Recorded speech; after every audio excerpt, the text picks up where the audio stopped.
Hello friends, welcome back my YouTube channel shorthand R K classes. Friends, यह dictation 90 words per minute की speed से है, जो दैनिक जागरण संपादकीय से है। डेली नए नए डिक्टेशन पाने के लिए चैनल को सब्सक्राइब करें, साथ में बेल आइकन दबाएं। डिक्टेशन स्टार्ट होगा 5 सेकंड बाद।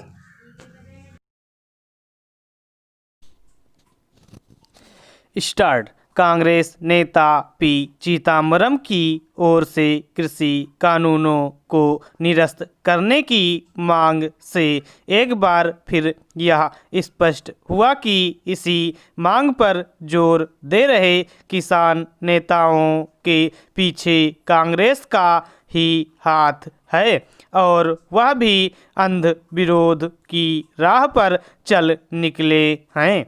कम से कम उन्हें तो इन कानूनों को खत्म करने की मांग करने से बचना चाहिए था, क्योंकि वह कांग्रेस की उस समिति के अध्यक्ष थे जिसने 2019 के लोकसभा चुनावों का घोषणा पत्र तैयार किया था और जिसमें यह लिखा था कि कांग्रेस कृषि उपज मंडी समितियों के अधिनियम में संशोधन करेगी ताकि कृषि उपज के निर्यात और अंतर्राज्यीय व्यापार में लगे सभी प्रतिबंध समाप्त हो जाएं।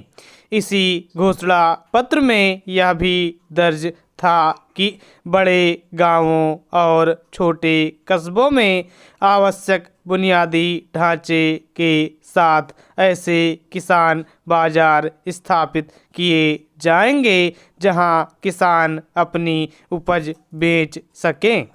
एक अन्य बिंदु यह भी था कि आवश्यक वस्तु अधिनियम को बदलकर आज की आवश्यकताओं के अनुरूप नया कानून बनाया जाएगा।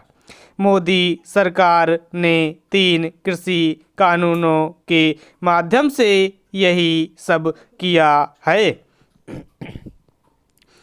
यदि चिदंबरम खुद की ओर से तैयार किए गए घोषणा पत्र को देखें तो वह यही पाएंगे कि किसानों के मामलों में भाजपा सरकार ने कांग्रेस की ओर से किए गए वादों को पूरा किया है। उन्हें यह भी आभास होना चाहिए कि नए कृषि कानूनों का विरोध करके वह अपने ही लिखे हुए की अनदेखी करने में लगे हुए हैं। चिदंबरम ने कांग्रेस के घोषणा पत्र को केवल तैयार ही नहीं किया था, बल्कि उसे मीडिया के समक्ष पेश भी किया था। क्या यह उचित नहीं होगा कि सरकार को कृषि कानून वापस लेने और गलती मानने की नसीहत दे रहे चिदंबरम खुद की ओर से तैयार घोषणा पत्र वापस लेने की घोषणा करें और साथ ही यह स्वीकार करें कि कांग्रेस से भूल हुई। यह तय है कि ऐसा नहीं होने वाला, लेकिन उन्हें और साथ ही कांग्रेस के अन्य नेताओं को यह समझ आना चाहिए कि कृषि कानूनों को लेकर उन्होंने जो रवैया अपना लिया है वह उनकी फजीहत कराने वाला है।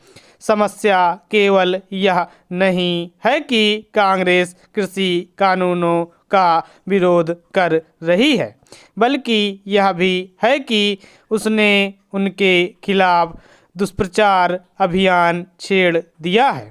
इस अभियान की अगुवाई खुद राहुल गांधी कर रहे हैं।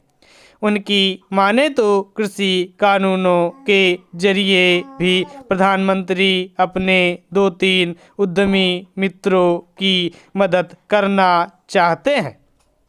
ऐसे घिसे पिटे आरोप यही बताते हैं कि कांग्रेस के पास इन कानूनों के विरोध का कोई तार्किक आधार नहीं और इसीलिए वह झूठ पर आ टिकी है। स्टॉप।